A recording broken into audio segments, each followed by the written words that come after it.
गर्व है मुझे मैंने ऐसे देश में जन्म लिया जहां संभाजी राजे जैसा राजा था। और पर दुख है मुझे इस देश में ऐसे वीरों को देश भूलता चला जा रहा है। आज मेरी, आपकी और पूरे देश की जिम्मेदारी है, इनकी कहानी पूरे देश को पता चलनी चाहिए। हाय, मैं Shubham Chakne, motivational speaker, business coach और एक्टर। आज ऐसे इंसान की बात करूं जिससे आपका आत्मा कांप जाए। हाय, आप पूरा वीडियो, अगर आप में दम है तो लास्ट तक देखिए और अंत में रोए भी ना, क्योंकि आज ऐसे इंसान की मैं बात करने वाला हूं जिनका नाम है छत्रपति संभाजी महाराज, जो छत्रपति शिवाजी महाराज के ज्येष्ठ पुत्र थे। जो इनका जन्म 1657 में हुआ और इनका जीवन में शुरू से आखिरी तक संघर्ष ही संघर्ष था। इनके 2 साल के उम्र में इनके माता का देहांत हुआ और बाद में जो छत्रपति शिवाजी महाराज की मां थी, श्री मां साहेब जिजाऊ, इन्हें पालन पोषण किया, बढ़ाया। मुझे समझ में नहीं आ रहा कहां से शुरू करूं और कहां तक ले जाऊं, क्योंकि मैं आज ऐसे बालक की कहानी बताना चाहता हूं जो पूरे दुनिया को समझनी चाहिए। हर घर में उनके बारे में ये इंफॉर्मेशन जानी चाहिए। 13 साल की उम्र तक इन्होंने 13 भाषा सीखे थे और 13 साल की उम्र में इन्होंने बहुत शास्त्र, संस्कृत सब कुछ सीखे थे। इन्होंने कुछ शास्त्र लिखे थे, उसमें से बुद्ध भूषण। ये ऐसे व्यक्ति थे जो शास्त्र और शस्त्र इन दोनों भी पारंगत थे। 16 साल की उम्र में 60 साल की तलवार लेके इन्होंने पहला युद्ध रामनगर का जीता। बुद्धि और बल दोनों से ये अच्छे पारंगत थे। उसी दौरान, मतलब उनके पहले का वो समय है जहां इनके पिता थे छत्रपति शिवाजी महाराज। उन्होंने फैसला किया अपने बच्चों को साथ लेके जाना औरंगजेब के पास, जो जहांपना थे तब। और ये 1250 किलोमीटर का बहुत तकलीफें सहते सहते और पहुंचे दिल्ली।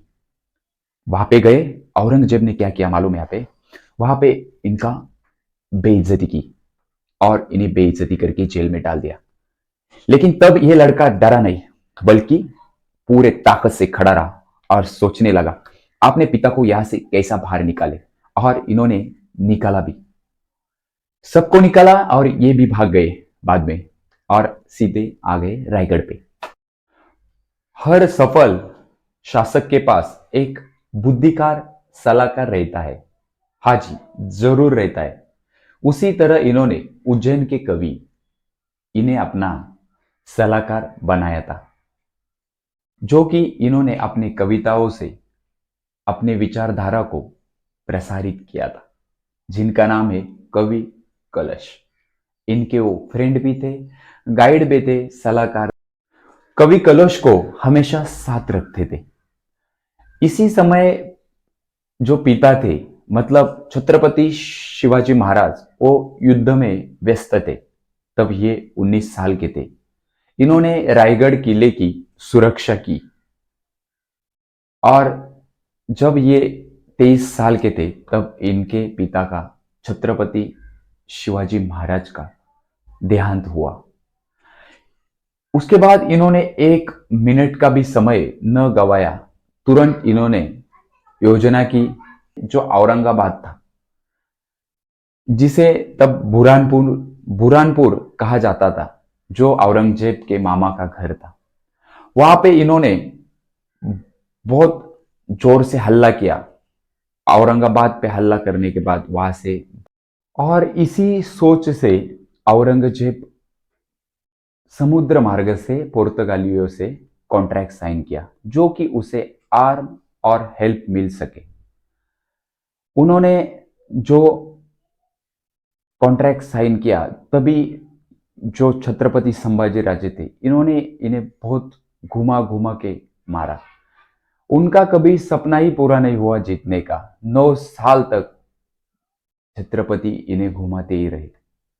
इन्होंने बाद में पोर्तुगाल, सिद्दी, मैसूर के राजा, इनसे मदद ली, लेकिन कुछ फायदा नहीं।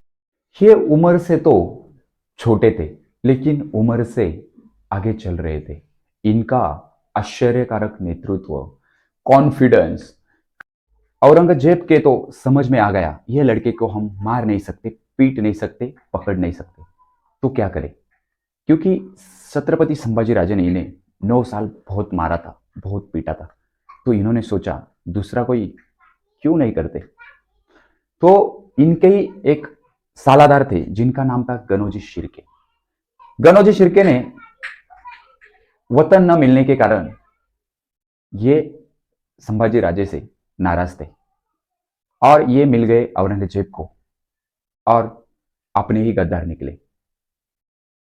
गनोजी शिर्के ने कुछ खबर दी, तब संभाजी राजे और कवि कलश निकले थे कुछ मीटिंग के लिए कोकण में। तभी जो संगमेश्वर था वहां पे औरंगजेब के कुछ सरदार 2000 सैन्य लेके उनको चुपचाप जो गनोजी शिर्के ने खबर दी थी उसी तरह से निकले। आगे क्या हुआ, लाख जो सैन्य थे वो हरा नहीं पाए, यहाँ पे सिर्फ 2000 सैन्य संभाजी राजे को पकड़ सके, क्योंकि अपने ही गद्दार थे और पकड़ गए संभाजी राजे। हमें तो गनोजी शिर्के ने लूटा, औरंगजेब में कहा दम था। जहां अपनी कश्ती डूबी वहां पानी ही कम था, वहां पानी ही कम था। और वहां से उन्हें पकड़ के औरंगजेब के पास लेके आए, जहां पे औरंगजेब ने पूरे शहर में उन्हें नंगे पैर घुमाया, उनके ऊपर मूत्र फेंको, पत्थर फेंको, बेइज्जती करो, पूरे शहर से बेइज्जती करके घुमाया और लेके आए सामने। और सिर्फ पूछा 3 प्रश्न, सिर्फ 3। मराठा साम्राज्य हमारे हवाले कर दो। हमारे कौन कौन आदमी आपको शामिल थे और आपका धन कहाँ छुपा है वो हमें बता दो और धर्म परिवर्तन कर लो। हम अभी ही आपको जीवित कर देंगे और सब ताकतवर बना देंगे। कवि कलश और संभाजी महाराज, इनके आंखों में इतना ही डर नहीं था। औरंगजेब से बोले, नहीं दूंगा हम जमीन आपको, नहीं झुकेंगे आपके सामने। और आखिर औरंगजेब बोले, मेरे 4 संतान हैं, उसमें से एक भी ऐसा निकलता ना तो मैं पूरे देश हिंदुस्तान पे मुगल सल्तनत का राज करता। लेकिन नहीं निकले मेरे ऐसे। आज मैं हार मानता हूं आपके सामने। छाड़ दो इसका सिर, इनके टुकड़े टुकड़े करो। शरीर का ऐसा एक भी अंग नहीं बचना चाहिए जिनका टुकड़ा न हो, और फेंक दो नदी के पार। समस्त मुगल राजाओं में एक ऐसे अमानवीय राजा थे। बाद में सब मराठा एकत्रित हुए, उन्होंने सब राज्य के टुकड़े जमा कर सिलाए और अंत्यविधि किया। सब मराठा एक हुए और बाद में ऐसे लड़े कि औरंगजेब का जो सपना था वो कभी पूरा ही नहीं हुआ। देश धर्म से मिटने वाला शेर शिवा का छावा था। देश धर्म पर मिटने वाला शेर शिवा का छावा था। महापराक्रमी, महायोद्धा, एक ही शंभू राजा था, एक ही महाप्रतापी शंभू राजा।